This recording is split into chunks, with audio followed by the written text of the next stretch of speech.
Hi friends, M के बाद study point में आपका स्वागत है। तो आज हम लोग फिर से प्रश्नावली 8.1 का प्रश्न संख्या कल 7 देख चुके हैं और आज 8 देखने जा रहे हैं, जिसमें दिया गया है यदि cot a बराबर 3 cot a बराबर 4 तो जांच कीजिए 1 - tan स्क्वायर ए बट्टे 1 + tan स्क्वायर ए बराबर cos स्क्वायर ए - sin स्क्वायर ए। मतलब इस समीकरण के बराबर ये समीकरण है या नहीं, ये प्रूव करने के लिए कह रहा है। तो इसके लिए हम लोग एक त्रिभुज मान लेते हैं। माना कि ए बी सी एक समकोण त्रिभुज है जिसका कोण भी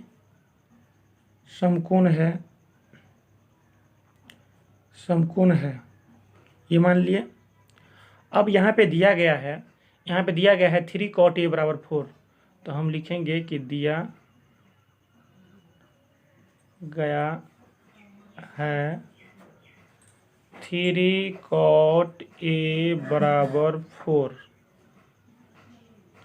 तो जब हम cot का मान निकालते हैं तो 4 के भागा में ये 3 चल जाएगा, 4 के बटे में 3 चले जाएगा।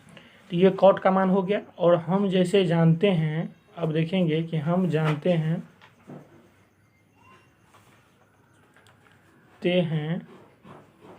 कि cot a बराबर यहाँ पे 4/3 दिया गया है। तो हम लोग cot थीटा का मान जानते हैं कि cot थीटा का मान होता है आधार बट्टे लंब होता है। तो cot थीटा का मान आधार बट्टे लंब दे दिए और यहाँ पे 4/3 दिया गया है। तो आधार का मान दे दिया गया है 4 और लंब का मान दे दिया गया है 3। तो हम लोग त्रिभुज से देखते हैं। यहाँ पे हम लोग मान लिए हैं कि ABC एक समकोण त्रिभुज है जिसका कोण B समकोण है। तो एक त्रिभुज बना लेना है, ABC एक समकोण त्रिभुज, और इसमें कोण B को समकोण कर देना है। तो कोण B को समकोण और A और C जो है न्यून कोण त्रिभुज है। अब जिसमें ये cot थीटा का मान दिया गया था 4/3, तो ये cot थीटा का मान होता है आधार बट्टा लंब। तो आधार का मान 4 है तो लंब का मान 3। तो यहाँ पे देखते हैं तो कि आधार का मान हम कितना दे देते हैं 4 और लंब का मान 3 दे देते हैं। तो लंब का मान 3 दे दिए, यहाँ पे लिख दिए हम लोग लंब, और ये आधार का मान 4। तो आधार का मान लंब का मान 3 और आधार का मान 4, आधार का मान 4 दे दिए। तब कौन सा मान नहीं है, तो ये कर्ण का मान नहीं है। तो यहाँ पे हम लोग कर्ण का मान बैठाएंगे। तो कर्ण के मान के लिए जैसे आधार और लंब दिया गया है तो कर्ण बराबर क्या होगा, तो कर्ण बराबर हम लोग लिख लेते हैं वाट। कर्ण बराबर वाट लिख लिए। अब हम लोग जानते हैं कि पाइथागोरस प्रमेय के अनुसार तो पाइथागोरस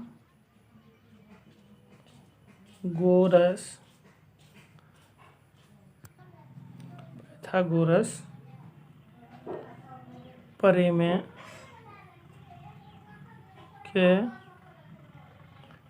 पाइथागोरस प्रमेय से, तो पाइथागोरस का प्रमेय से हम लोग जानते हैं कि कर्ण स्क्वायर बराबर लंब का स्क्वायर आधार का स्क्वायर। यहाँ पे इसे सिंबल ले लेते हैं। और कर्ण का स्क्वायर, तो यहाँ पे देखिए कर्ण दिया गया है तो कर्ण का हम लोग को मान नहीं दिया गया, तो कर्ण हम लोग AC माने हैं तो AC लिख लेंगे।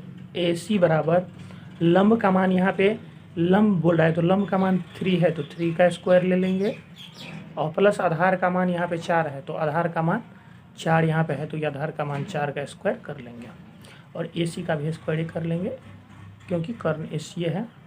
अब AC का स्क्वायर 3 का स्क्वायर करेंगे तो 9 होगा, और 4 का स्क्वायर करने पर 16 होगा। यहाँ पे AC स्क्वायर बराबर 16 9 25, और AC का जब हम लोग मान निकालते हैं तो ये 25 पे रूट आ जाएगा, और यहाँ पे निकलेगा कितना 5। 25 पे रूट आ जाने के बाद ये निकला 5। जब ये 5 निकला तो इसमें एक समीकरण दिया गया है, यहाँ पे समीकरण दिया गया है कि तो बताइए, यहाँ पे बताने के लिए बोल रहा है। तो चलिए उस बगल दूसरी ओर देख लेते हैं हम लोग समीकरण क्या है। तो समीकरण में दिया गया है, यहाँ पे देख लेते हैं एक बार समीकरण की ओर। देखिए समीकरण में दिया गया है कि 1 माइनस 10 स्क्वायर ए और 1 प्लस 10 स्क्वायर ए बराबर कॉस स्क्वायर ए और माइनस साइन स्क्वायर ए। तो इस समीकरण को हम लोग लिख लेंगे यहाँ पे। तो समीकरण में दिया गया है 1 माइनस 10 स्क्वायर ए और बट्टे 1 प्लस 10 स्क्वायर ए बराबर कॉस स्क्वायर ए माइनस साइन स्क्वायर ए है या नहीं। तब हम लोग क्या करेंगे, सबका सूत्र लिख लेंगे। 1 है तो 1 के बट्टे में कुछ नहीं, तो 1 के बट्टे में 1 ले लेते हैं। और टेन थीटा का मान हम लोग जानते हैं कि टेन थीटा का मान होता है लंब बट्टे आधार। तो लंब बट्टे आधार का स्क्वायर दे देंगे, फिर नीचे में 1/1 और प्लस टेन थीटा का मान वही होगा। सिर्फ फर्क यही है कि ऊपर में माइनस है और नीचे में प्लस है, तो टेन थीटा का मान वही होगा लंब बट्टे आधार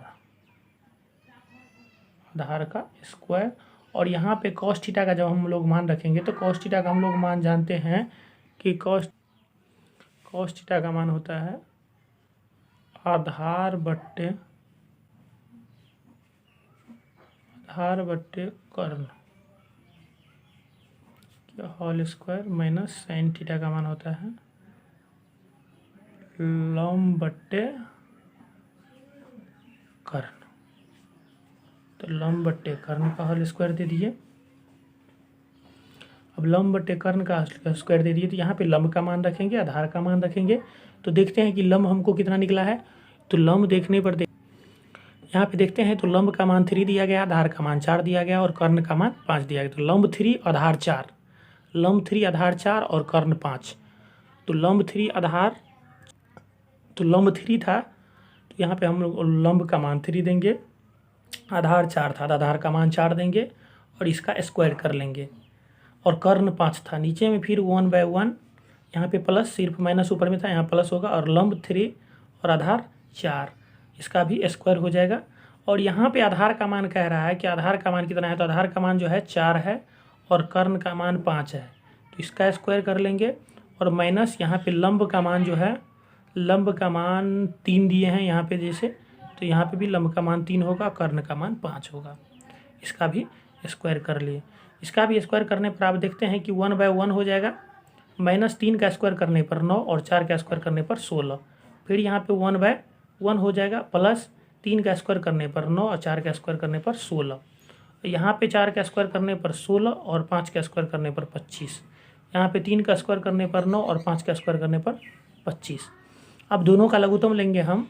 जब दोनों का लघुत्तम लेंगे तो यहाँ पे देखिए इसका लघुत्तम लेने पर हमको 25 आया और 16 में से 9 गया, यह आ गया हमको 7/25। अब इसका लेते हैं तो इसमें क्या आता है, 1 और 16 का लघुत्तम लेने पर 16 आया और 1 से 16 में भाग दिए तो 16 माइनस 9 और नीचे में 1 और 16 से लघुत्तम लेने पर 16 आया, 1 से 16 में भाग देने पर 16 और प्लस 9। अब इसका आ गया 16 में से 9 गया 7, ये 16 और 16 कट गया, 16 में से 9 गया 7 और 16 9 25। देखिए 7/25 बराबर 7/25 है। तो कह रहा था कि दोनों समीकरण बराबर है या नहीं, तो हम लिख देंगे हाँ, यहाँ पे लिख देंगे हाँ है। चलिए ये सवाल बन चुका है। Thank you. इसी तरह के वीडियो देखने के लिए हमारे चैनल को सब्सक्राइब कर दीजिए।